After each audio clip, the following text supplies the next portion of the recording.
Tout peut commencer, choisissons de nous rencontrer.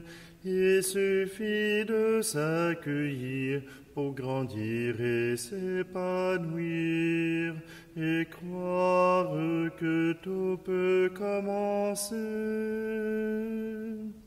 On est appelé à dépasser nos fragilités et nos peurs. Nos cœurs seront déliés pour communiquer et grandir dans un monde meilleur. Tout peut commencer, choisissons de nous rencontrer. Il suffit de s'accueillir pour grandir et s'épanouir, et croire que tout peut commencer. Il faudrait que nos relations, préparées annonce demain, ouvrir grandes nos maisons, ranimer nos balcons et porter l'amour entre nos mains. Tout peut commencer, choisissons de nous rencontrer. Il suffit de s'accueillir pour grandir et s'épanouir, et croire que tout peut commencer.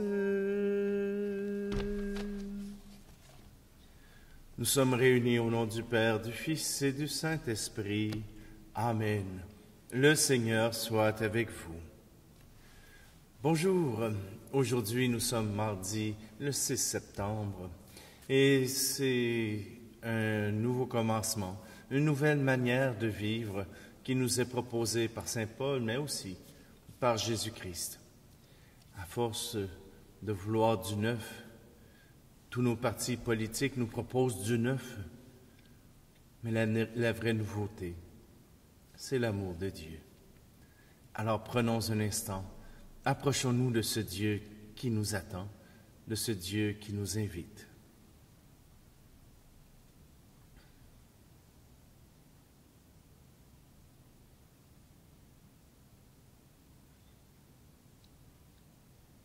Seigneur, prends pitié de nous. Ô Christ, prends pitié de nous.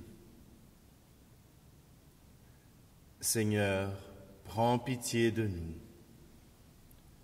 Que Dieu Tout-Puissant nous fasse miséricorde, qu'il nous pardonne nos péchés et nous conduise à la vie éternelle. Amen. Prions. Seigneur Dieu, tu as promis d'habiter les cœurs droits et sincères. Donne-nous par ta grâce de vivre de telle manière que tu puisses faire en nous ta demeure. Par Jésus-Christ, ton Fils, notre Seigneur, qui vit et règne avec toi dans l'unité du Saint-Esprit, Dieu pour les siècles des siècles. Amen. Lecture de la première lettre de Saint Paul apôtre aux Corinthiens. Frères, lorsque l'un d'entre vous a un désaccord avec un autre, comment ose-t-il aller en procès devant des juges païens plutôt que devant les fidèles? Ne savez-vous pas que les fidèles jugeront le monde? Et si c'est pour vous qui devez juger le monde, seriez-vous indigne de juger des affaires de moindre importance? Ne savez-vous pas que nous jugerons des anges, à plus forte raison les affaires de cette vie? Et quand vous avez de telles affaires, vous prenez comme juges des gens qui n'ont pas d'autorité dans l'Église. Je vous le dis à votre honte. N'y aurait-il parmi vous aucun homme assez sage pour servir d'arbitre entre ses frères? Pourtant, un frère est en procès avec son frère, et cela devant des gens qui ne sont pas croyants. C'est déjà un échec pour vous d'avoir des litiges entre vous. Pourquoi ne pas plutôt supporter l'injustice? Pourquoi ne pas plutôt vous laisser dépouiller? Au contraire, c'est vous qui commettez l'injustice et qui dépouillez les autres, et cela vous le faites à des frères. Ne savez-vous pas que ceux qui commettent l'injustice ne recevront pas le royaume de Dieu en héritage? Ne vous y trompez pas, ni les débauchés, les idolâtres, les adultères, ni les dépravés, les sodomites, ni les voleurs et les profiteurs, ni les ivrognes, les diffamateurs et les escrocs. Aucun de ceux-là ne recevra le royaume de Dieu en héritage. Voilà ce qu'étaient certains d'entre vous. Mais vous avez été lavés, vous avez été sanctifiés, vous êtes devenus des justes au nom du Seigneur Jésus et par l'Esprit de notre Dieu. Parole du Seigneur. Oui, je crois que l'amour est plus fort que la haine. Oui, je crois que le jour est plus fort que les ténèbres. Que serait le cœur de l'homme sans l'éclat joyeux de l'aube? Que serait demain? Oui, je crois que l'amour est plus fort que la haine. Oui, je crois que le jour est plus fort que les ténèbres. Que serait le cœur de l'homme sans pardon et sans tendresse? Que serait la vie? Oui, je crois que l'amour est plus fort que la haine. Oui, je crois que le jour est plus fort que les ténèbres. Que serait le cœur de l'homme sans l'espoir d'un jour de Pâques? Que serait la mort? Oui, je crois que l'amour est plus fort que la haine. Oui, je crois que le jour est plus fort que les ténèbres.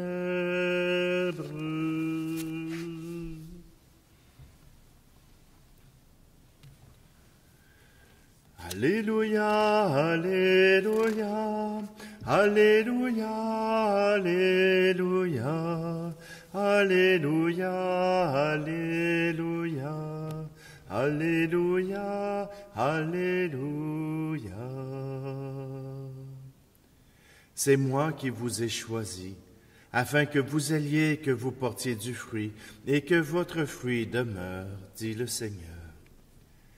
Alléluia, Alléluia, Alléluia, Alléluia, Alléluia, Alléluia, Alléluia, Alléluia.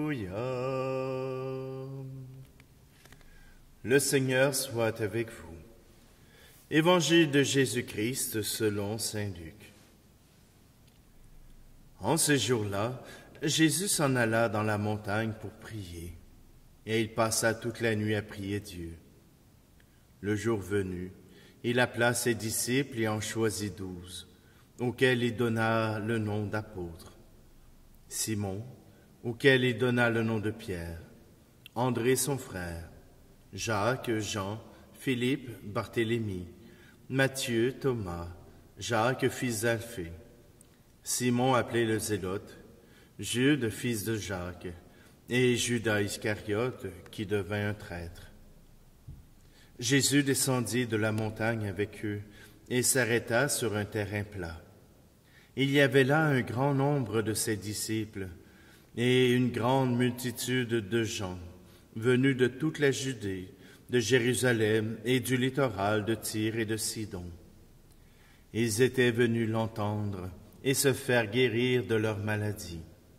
Ceux qui étaient tourmentés par des esprits impurs retrouvaient la santé, et toute la foule cherchait à le toucher, parce qu'une force sortait de lui et les guérissait tous. Acclamons la parole de Dieu.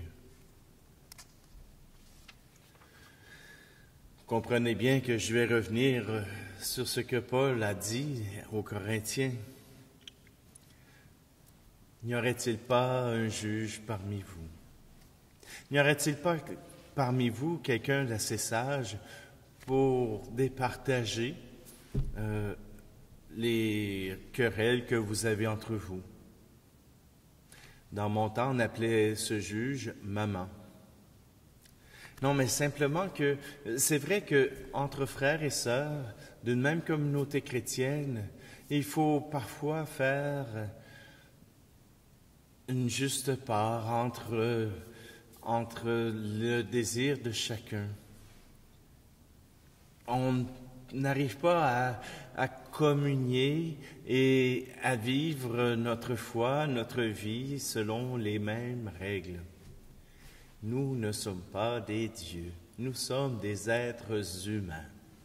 Nous avons chacun nos forces et chacune nos blessures.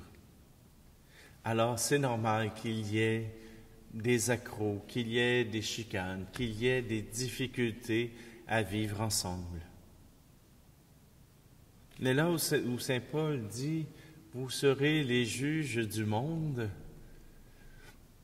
voilà que si vous pensez que vous êtes supérieur, alors comment laisser quelqu'un inférieur à vous vous juger?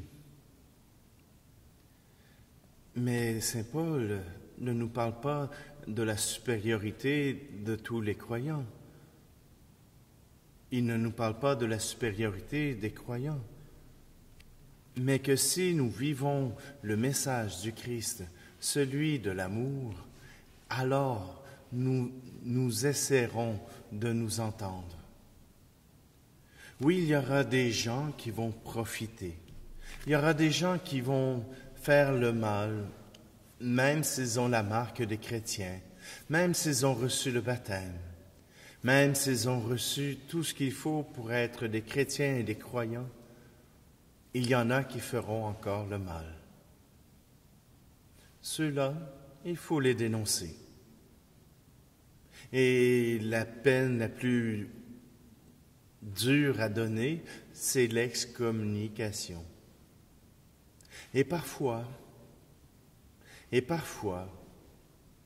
les croyants qui agissent d'une telle manière qu'ils sont en dehors de l'amour du Christ, en dehors de l'amour de Dieu, n'ont pas besoin d'entendre les mots de l'excommunication.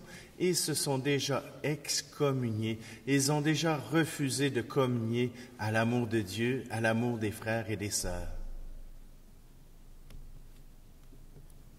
Vous savez, dans notre monde, dans notre société, ici surtout au Québec ou au Canada, il y a énormément de scandales pour les prêtres qui ont abusé sexuellement de jeunes victimes. Je n'excuse pas leur péché. Ils ont commis un péché grave. Mais ce qui est dommage, c'est que tout cela sorte dans les journaux publics, dans tous les médias, avant même que les abuseurs ne soient accusés. On divulgue les noms sans protéger le processus des tribunaux, de la justice. Quand on dénonce comme cela, on ne cherche pas la justice, on cherche à se venger. Parce que s'il y avait justice, si on cherchait vraiment la justice, on trouverait le moyen de pouvoir aider les victimes. Mais comme l'objectif n'est pas d'aider les victimes, mais de pouvoir monnayer les abus offerts sur les victimes, alors ça devient difficile pour l'Église de pouvoir s'engager déjà à rétablir la justice, à rétablir et à punir même ceux qui devraient l'être. Oui, nous voulons et nous désirons faire la justice,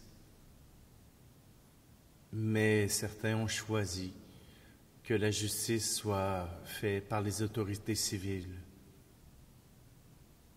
et que cette justice ne tienne pas compte de toute l'Église ou de même des victimes, ni même des persécuteurs.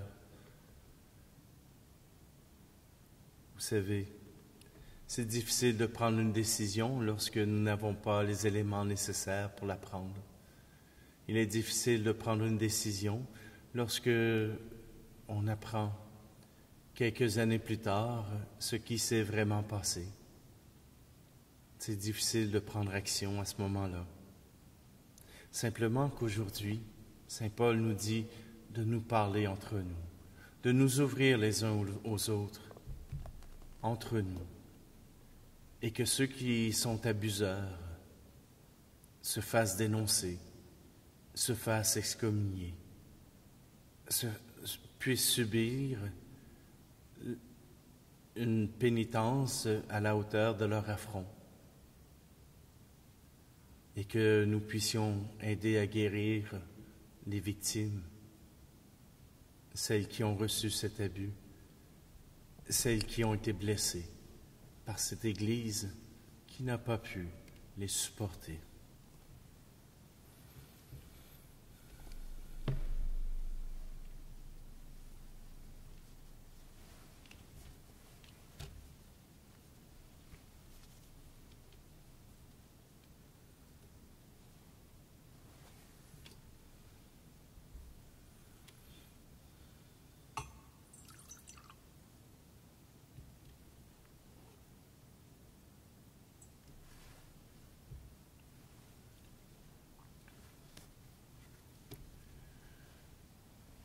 Tu es béni, Seigneur, Dieu de l'univers.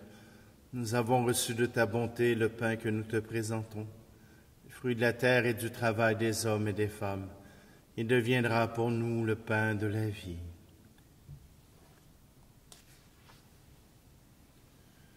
Tu es béni, Seigneur, Dieu de l'univers, toi qui nous donnes ce vin, fruit de la vigne et du travail des hommes et des femmes. Nous te le présentons, il deviendra le vin du royaume éternel.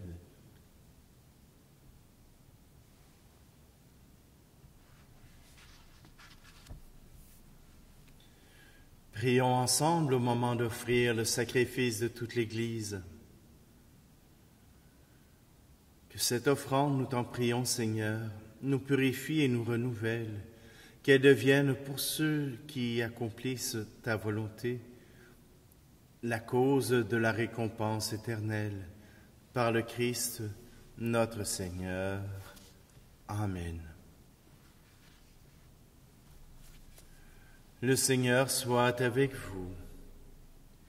Élevons notre cœur.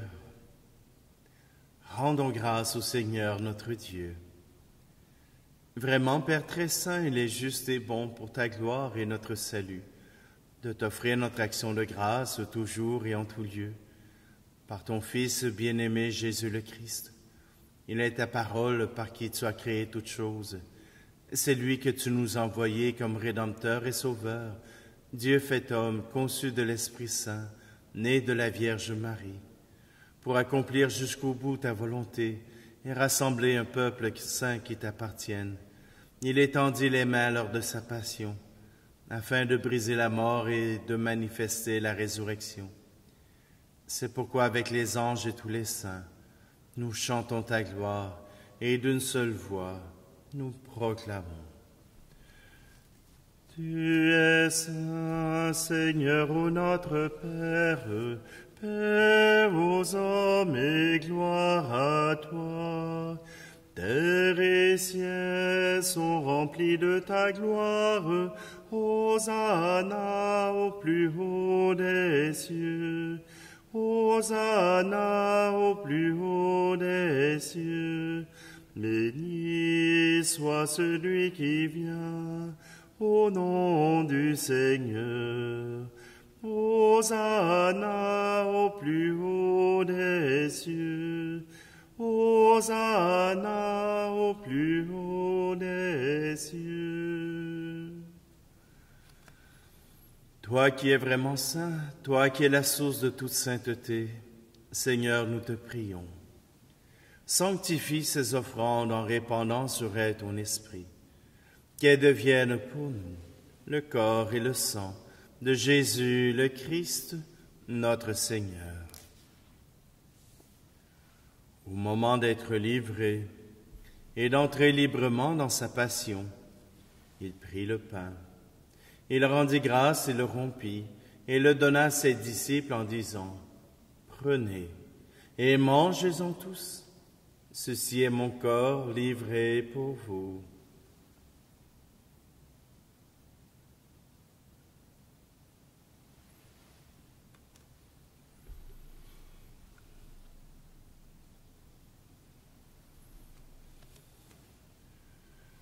De même, après le repas, il prit la coupe. De nouveau, il rendit grâce et la donna à ses disciples en disant, « Prenez et buvez-en tous, car ceci est la coupe de mon sang, le sang de l'alliance nouvelle et éternelle, qui sera versé pour vous, et pour la multitude en rémission des péchés. Vous ferez cela en mémoire de moi. »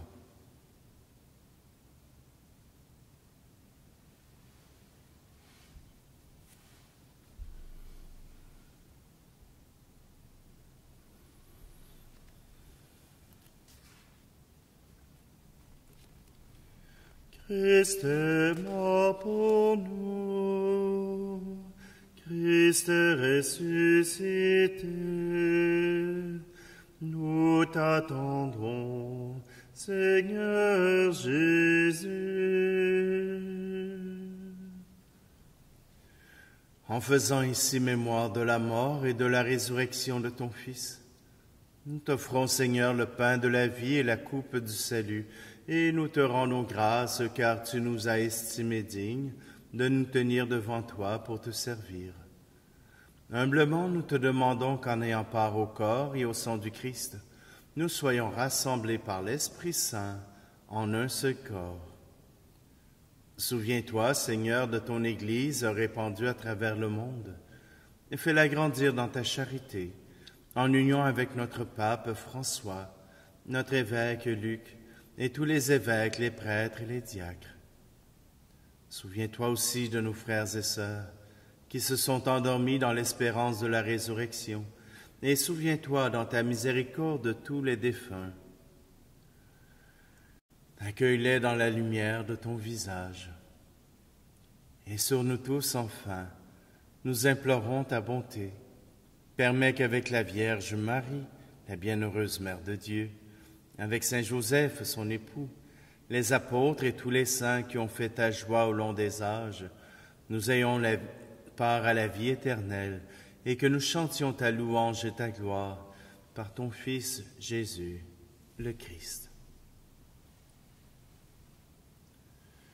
Par lui, avec lui et en lui, à toi, Dieu le Père Tout-Puissant, dans l'unité du Saint-Esprit, tout honneur et toute gloire pour les siècles des siècles. Amen.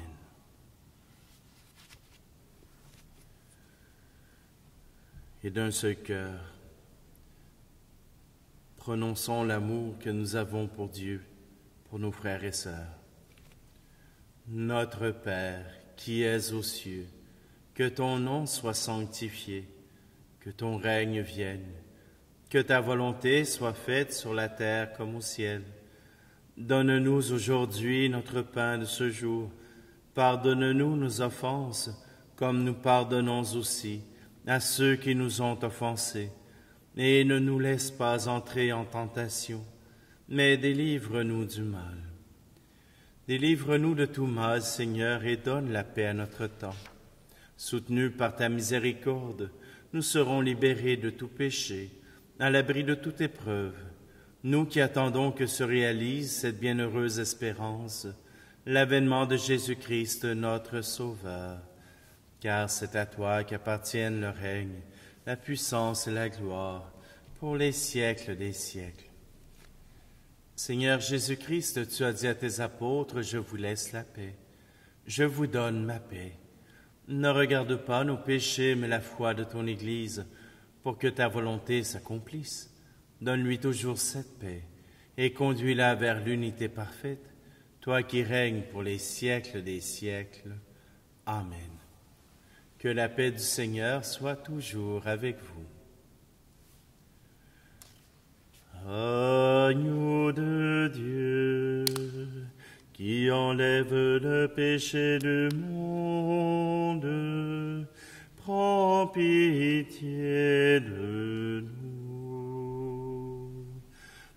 Agneau de Dieu, qui enlève le péché du monde, prends pitié de nous.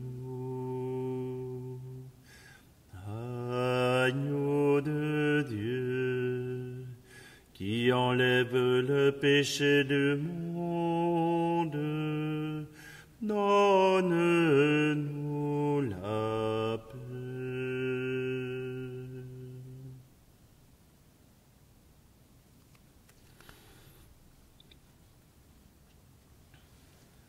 Voici l'agneau de Dieu, voici celui qui enlève le péché du monde. Heureux, heureuses les invités au repas des noces de l'agneau. Seigneur, je ne suis pas digne de te recevoir, mais dis seulement une parole et je serai guéri.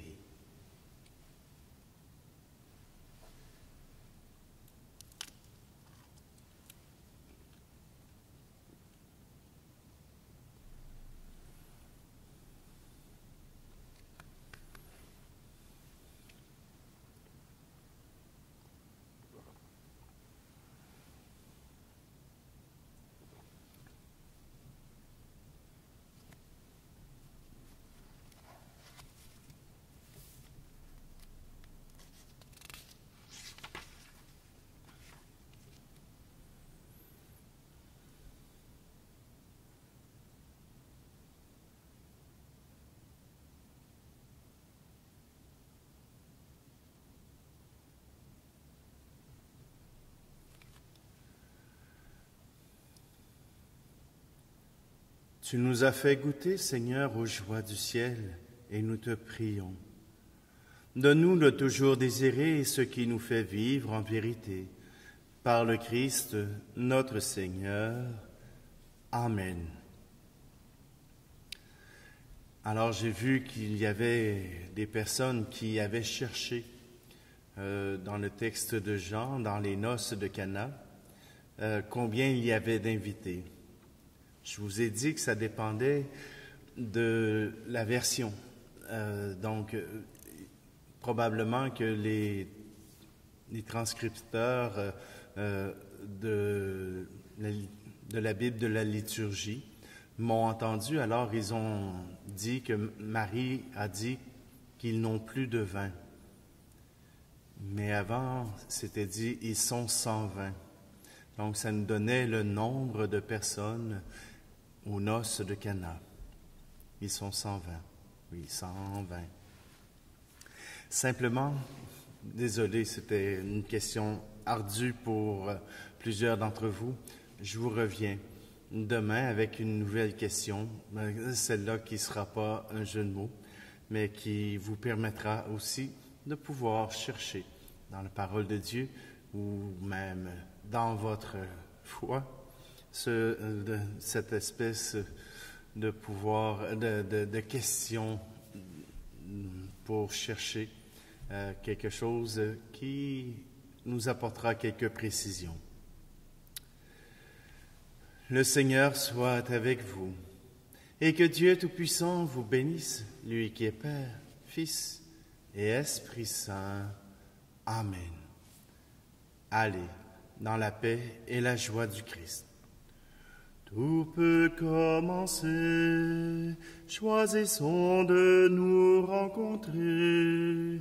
Il suffit de s'accueillir pour grandir et s'épanouir, et croire que tout peut commencer. Dieu a choisi de résider en nous et chez les plus petits, accueillir et respecter ce qu'on peut rencontrer, c'est donner un sens à notre vie. Tout peut commencer, choisissons de nous rencontrer. Il suffit de s'accueillir pour grandir et s'épanouir et croire que tout peut commencer.